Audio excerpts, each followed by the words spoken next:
Emergency blood সার্ভিসের উদ্যোগে আজ কল্যাণী বিধান ভবনে আয়োজিত হলো রক্তদান শিবির। এই শিবিরে সাধারণ মানুষদেরকে রক্তদানের বিষয়ে উৎসাহী করে তোলা হয়। এই অনুষ্ঠানে কল্যাণী পৌরসভার পৌর প্রধান ডক্টর নীলিমেশ রায় চৌধুরী সহ কল্যাণী শহরের বিভিন্ন গুণী ব্যক্তিরা উপস্থিত ছিলেন। 2016 সালে মাত্র 5 জনকে নিয়ে পথ চলা শুরু হয়ে আজ 14,000 জনে এসে দাঁড়িয়েছে এমার্জেন্সি ব্লাড সার্ভিসের সদস্য সংখ্যা।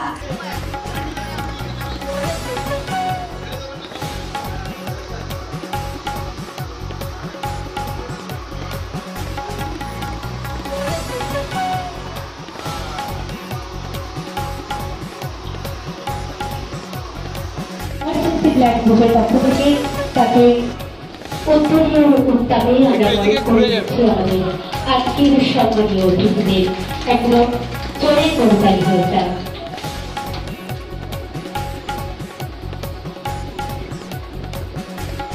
পক্ষ থেকে আমরা ব্যাচ প্রদান করে আমরা আমাদের আজকের অতিথিদের বরণ করে নিচ্ছি, বরণ করে নেব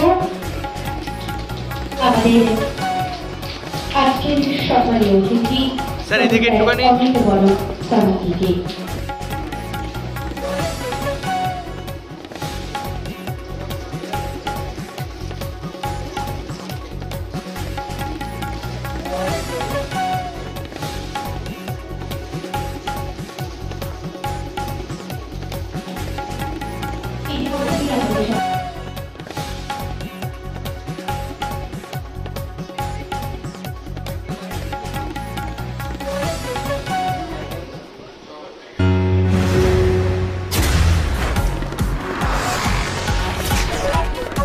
এমার্জেন্সি ব্লাড সার্ভিসের পক্ষ থেকে আমরা আমাদের পৌরসভাকে বরণ করে নিচ্ছি, করতালির মাধ্যমে তাকে বরণ করে নেব এবং বরণ করে নিচ্ছি আমাদের আজকের ব্যাচ প্রদান করে বরণ করে নিয়েছি আমাদের উত্তরীয় দিয়ে আমরা বরণ করে নেব।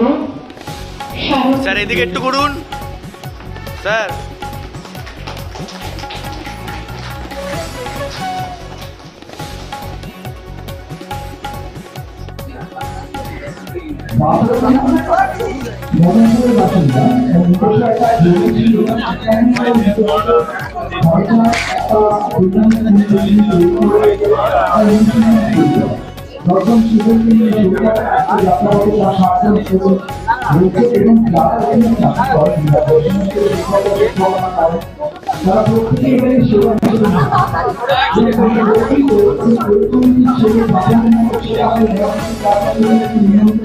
একটা পথ, এই পথে গুণের সংখ্যা প্রতিদিন গুণের করা যাবে না।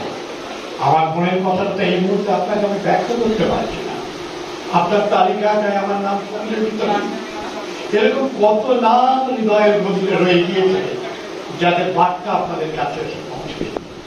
সুযোগ পেলে আমার আজকের এই অনুষ্ঠান প্রসঙ্গে কি জানাচ্ছেন কল্যাণী পৌরসভার পৌর প্রধান ও এমার্জেন্সি ব্লাড সার্ভিসের সদস্যরা দেখুন।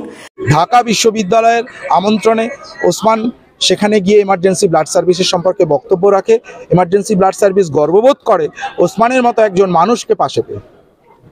আমাদের ঢাকায় মূল কথা হচ্ছে বাংলাদেশের একটা বড় সংগঠন হিউম্যান ওয়েলফেয়ার সোসাইটি থেকে আমাদের ডেকেছিলেন। তা সেখানে আমরা গিয়ে প্রথমে ঢাকা ইউনিভার্সিটিতে যাই। ঢাকা ইউনিভার্সিটি থেকে আমাদেরকে মূল বক্তব্য হিসেবে রেখেছিল যে আপনারা ভারতবর্ষের রক্তদান নিয়ে কেমনভাবে পরিচালনা করেন বা কেমনভাবে কাজ করেন সেটা একটু উল্লেখ করতে। আমরা সেই নিয়ে মোটামুটি ওখানে 8 দিন মতো ছিলাম ওখানে বাংলাদেশে। সেখানে 16টা জেলা মতো আমরা কভার করেছি বিভিন্ন জায়গায় রক্তদান সম্পর্ক নিয়ে, এবং কলেজ থেকে শুরু করে স্কুলও পর্যন্ত গিয়েছি আমরা। 5 জন থেকে এখন আপনাদের সদস্য সংখ্যা কত? আজকে এই জায়গায় দাঁড়িয়ে 5 জন থেকে আমাদের 16,000 প্লাস, এবং ম্যাক্সিমাম আমাদের হোয়াটসঅ্যাপ গ্রুপে একটা আছে যেটা ফেসবুকে আছে, সেটা 14,000 জায়গায় দাঁড়িয়েছে।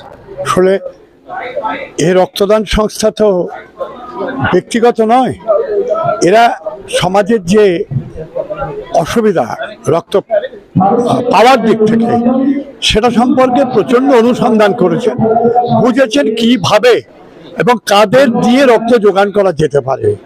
হাসপাতালে রক্তের যোগান যদি অপ্রতুল থাকে, ব্যক্তিগতভাবে কেউ আগ্রহী হয়ে হাসপাতালে গিয়ে স্বইচ্ছায় রক্ত দেন না, কিন্তু এরা যে কথা বলছিলে বাংলার বাইরে গিয়েও, ভারতের বাইরে গিয়েও এ প্রতিষ্ঠান চলমান থাকছে। এই কারণেই রাত বেরাতে যখনই মানুষের রক্তের দরকার পড়ে, এদের শরণাপন্ন হলে এরা যেখানে, যে হাসপাতালে, যে নার্সিংহোমে, যে জায়গায় রক্তটা পৌঁছাতে হবে, ঠিক সময় ঠিক রক্তদাতাকে সেখানে নিয়ে চলে যান। এই এক চলমান প্রতিষ্ঠান। মানবিকতার সম্পর্কে গভীর অনুভব না থাকলে এভাবে এই ধরনের একটা অভূতপূর্ব প্রয়াস তারা নিতেন না। সব মানুষের মধ্যে হয় না, সবার মধ্যে এই শুভবুদ্ধি জাগ্রত হয় না, যেখানে শুধু রক্তদানের জন্য মানুষকে প্রভাবিত, অনুপ্রাণিত, উৎসাহিত করবে। কারণ এরা বুঝতে পেরেছে রক্তই হলো মানুষের জীবনী শক্তি। সেই জীবনী শক্তির যোগান যদি চলতে না থাকে, জীবন তো স্তব্ধ হয়ে যাবে। এ রক্তদান অব্যাহত রাখা, আমার আপনার তো জমিয়ে রাখার জন্য রক্ত নয়।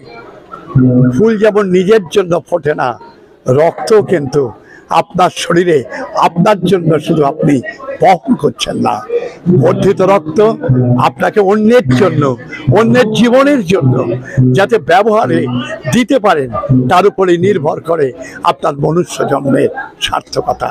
প্রতিষ্ঠানকে আবার অন্তর থেকে হাজার হাজার স্যালুট, নমস্কার, উদ্যোগের জন্য প্রণাম।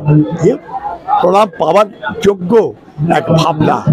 পলাশের প্রান্তরে যা শুরু অনুমান করতে পারি, সারা ভারতবর্ষের বুকে তা ফুটে উঠবে প্রতি মুহূর্তে। আমি আপনি আরো অনেককে সঞ্চালিত করব এই ব্রতে। কল্যাণী থেকে শুভম কুমার রায়ের রিপোর্ট, 24 ঘন্টা লাইভ। এবার আরো বৃহৎ পরিসরে আর চন্দ্রা জুয়েলার্স। গোল্ড, ডায়মন্ড এবং সিলভার জুয়েলারির সেরা সম্ভার, আর পাবেন নতুন নতুন ডিজাইনের আকর্ষণীয় গহনা। আপনাদের চেনা ঠিকানা স্টেশন রোড, কাঁচরাপাড়া, এক্সপ্রেস বাজারের পাশে। আর চন্দ্রা জুয়েলার্স।